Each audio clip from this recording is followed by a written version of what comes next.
क्या मंत्रों में शक्ति होती है या मंत्रों में शक्ति नहीं होती? आज इस विषय पर कुछ चर्चा करेंगे। सदियों पुरानी बात है, एक साधु रहते थे जो मंत्रों की शक्ति और मंत्रों की उपासना के लिए बहुत ज़्यादा विख्यात थे। उन्होंने कई तरह की सिद्धियां पा रखी थी। उनकी मंत्रों के ऊपर बहुत ज़्यादा गहरी पकड़ थी। उनके पास कई अनगिनत लोग आते थे, कई सिद्धि करने आते थे, कई टोने टोटके करने आते थे, कई जादू चमत्कार देखना चाहते थे। और वह जो साधु थे, उनकी शक्ति इतनी ज़्यादा प्रगाढ़ थी कि दूर दूर तक लोगों को एहसास होता था। इसी तरह एक युवक मंत्रों की उपासना करता था, लेकिन उसके जीवन में कोई भी बदलाव व चमत्कार नहीं हो रहा था। ना उसको कोई शक्ति फील होती, नहीं वह अपने साधना से संतुष्ट था। इसी तरह उसे पता चला कि हमारे गांव में एक साधु महात्मा है, वो बहुत ज्यादा मंत्रों का उच्चारण करते हैं, उन्होंने मंत्र शक्ति सिद्ध कर रखी है। तो फिर वह जाता है वो साधु महात्मा के पास। तो वह साधु महात्मा से अपनी परेशानी बताता है कि मैं इस तरह कई समय से उपासना करता हूँ, मंत्रों का उच्चारण करता हूँ, लेकिन मेरे को इसका कोई असर महसूस नहीं होता, मुझे कोई ऐसी शक्ति या चमत्कार फील नहीं होता। तो वह साधु महात्मा कहते हैं, कल सुबह नदी किनारे आ जाना। जैसे तैसे वो सोचते सोचते उसकी रात कटती है और सुबह वह साधु महात्मा के कहे मुताबिक नदी किनारे सुबह पहुंच जाता है। तो साधु महात्मा कहते हैं कि तुम हाथ में पानी ले लो और पीना मत, सिर्फ हाथ में पानी भर लो। तो वो वैसा ही साधु के कहे मुताबिक हाथ में पानी भर लेता है। साधु महात्मा कहते हैं कि क्या अब तुम्हारी इससे प्यास बुझ जाएगी? तो वह युवक कहता है, नहीं, बिल्कुल भी नहीं, जब तक मैं यह पानी पीऊँगा नहीं, मेरी प्यास नहीं बुझेगी। और प्यास तभी बुझेगी अगर मुझे प्यास लगी होगी, अगर मुझे उसकी प्यास लगी होंगी तभी मेरी पानी पीने से प्यास बुझेगी। अगर मेरी प्यास ही नहीं लगी तो प्यास बुझने का तो सवाल ही नहीं उठता। तो उन्होंने बहुत पते की बात उसे कही। साधु महात्मा ने एकदम सरल तरीके से उन्हें यह इतनी गहरी बात समझा दी, उस युवक के कान खड़े हो गए। वह युवक कुछ समय सोच विचार में पड़ गया कि कितनी गहरी बात और इतने आसान तरीके से साधु महात्मा ने बता दी कि जब तक प्यास नहीं लगेगी तब तक प्यास बुझेगी भी नहीं, क्योंकि हम उसी डायरेक्शन में जाते हैं जहाँ हमें जो चीज़ चाहिए होती है, पाना होता है, जिस चीज़ की प्यास होती है, हम उसी डायरेक्शन में खोजबीन करने लगते हैं या भागते दौड़ते रहते हैं। तो वह युवक इस बात को समझ गया। साधु महात्मा उसे विस्तार से समझाते हैं कि मंत्रों की शक्ति तभी काम करेंगी कि जब आप कंटिन्यूटी में ध्यान तुम्हारा मंत्रों पर होगा। तभी साधु महात्मा उस युवक को मंत्रों की शक्ति कैसे काम करती है इसे विस्तार से समझाते हैं, और जिसकी 3 मुख्य बिंदु हैं। पहली बात, आपका ध्यान। आप जिस भी चीज़ पे ध्यान रखते हैं, चाहे वह मंत्र हो या शब्द हो या कोई चीज़ हो, कोई वस्तु हो या कोई चित्र हो, जितना ज़्यादा उस चीज़ पे आप ध्यान रखते हैं वह उन्हीं प्रगाढ़ता से वह शब्द या मंत्र प्रबल होते हैं। आपके ध्यान में ही असली शक्ति है, मंत्रों और शब्दों में कोई शक्ति नहीं है। जब तक कि आपका ध्यान उस चीज़ पे नहीं पड़ता वह निरर्थक है, उसमें कोई शक्ति नहीं है, कोई असर नहीं हो सकता।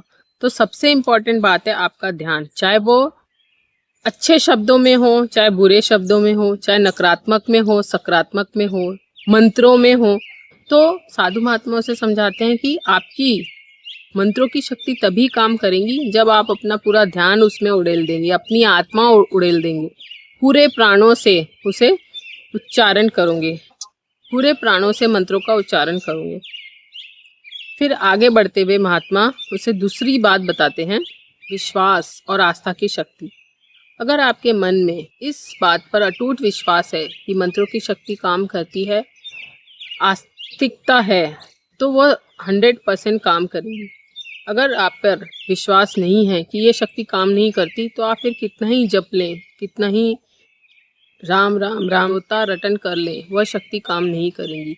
तो आपकी आस्था और विश्वास की शक्ति भी इस पे बहुत ज़्यादा काम करती है। इनडायरेक्टली आपका ध्यान, आपका सकारात्मक ध्यान ही इस विषय पे काम करता है, चाहे वो शब्दों में हो, चाहे आपके मंत्रों में हो, कहीं भी आपका ध्यान और विश्वास और आस्था की शक्ति होगी, वह 100% कारगर साबित होंगी या उसका प्रभाव अवश्य दिखने लगेगा।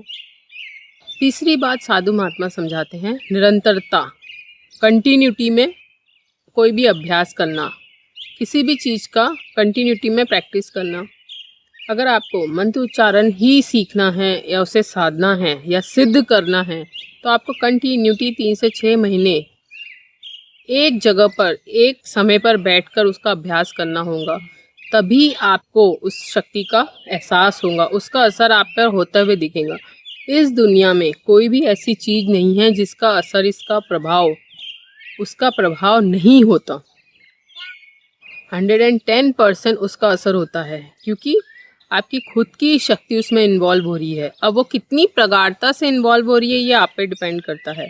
अगर आपके मन में थोड़ा भी विश्वास कम होगा या संदेह होगा तो वो सच में ही काम नहीं करेंगी, चाहे वो शब्दों की पावर हो, चाहे विश्वास की शक्ति हो, चाहे आस्था की शक्ति हो, या फिर कोई भी चीज़ आप कर ले। अगर आपके सकारात्मक विश्वास नहीं है तो वह उतना असरदार और प्रभावशाली नहीं होगा, मंत्र तब शक्तिशाली नहीं होंगे। तो अब ऐसा भी समझ लीजिए, जैसे मुस्लिम जो लोग रहते हैं वह कभी मंत्रों उच्चारण करेंगे तो उनको कोई शक्ति फील नहीं होगी, या फिर हिंदू कोई भी कुरान पढ़ ले या अपने से विपरीत समाज का कोई भी चीज़ कर ले तो उनको वो शक्ति असर फील नहीं होगा।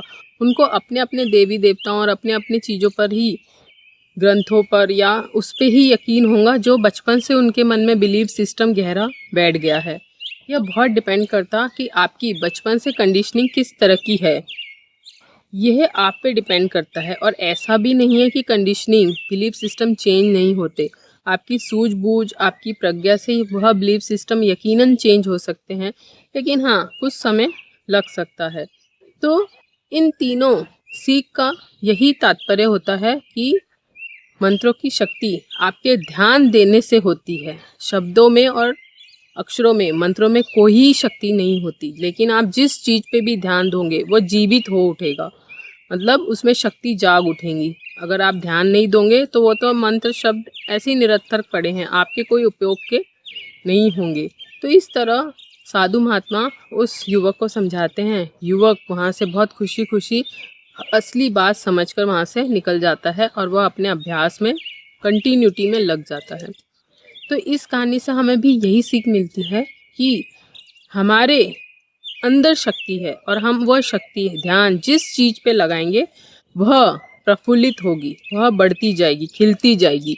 अगर आप अपनी शक्ति नहीं लगाएंगे मंत्रों में, शब्दों में, जहाँ भी, तो उसका कोई असर नहीं होगा, वो बेअसरदार ही रहेगी, वही पड़ी की पड़ी रहेगी। तो शक्ति असल में, ध्यान असल में आपके भीतर है। आप जिस भी चीज़ पे ध्यान लगाते हैं वह खिलती है, बढ़ती है और आपके सामने प्रकट होगी। अगर आप मंत्र की शक्ति महसूस करना चाहते हैं तो कंटिन्यूटी में ध्यान लगाएं, मंत्रों का उच्चारण करें और निरंतर अभ्यास करें तो आपको उसका भी असर दिखने लगेगा। आपके आसपास आपका ऑरा क्लीन होगा और एक आपको भीतर आपकी खुद की शक्ति प्रगाढ़ता से महसूस होने लगेंगी। आपके भीतर नई शक्ति का संचार होगा, जागरण होगा। तो इस तरह आपका बिलीफ सिस्टम, आपका ध्यान, आपकी कंटिन्यूटी अगर रहती है तब आप कोई भी चीज़ को, शब्दों को, मंत्रों को, उनकी शक्तियों को महसूस कर सकते हैं और अपने बिलीफ सिस्टम के हिसाब से उसको अपने सामने प्रकट कर सकते हैं। मंत्रों की शक्ति तभी शक्तिशाली होंगी जब आपका ध्यान उस पर होगा, कंटिन्यूटी से आप उस चीज़ को करेंगे और विश्वास और आस्था आपके दिल में, आपके हृदय में अगर प्रगाढ़ता से होगा। अगर ये तीनों चीज़ें नहीं हैं तो फिर मंत्र में बिल्कुल भी शक्ति नहीं होती, वो आपके लिए बिल्कुल निरर्थक है। दोस्तों, अगर कुछ भी अच्छा लगा, कुछ भी सीखने लगा तो कमेंट करके बताइएगा। इस विषय पे ज़रूर सोचें, समझें और अमल करें। जल्द मिलेंगे नए किस्से कहानी के साथ, तब तक शुभेच्छा।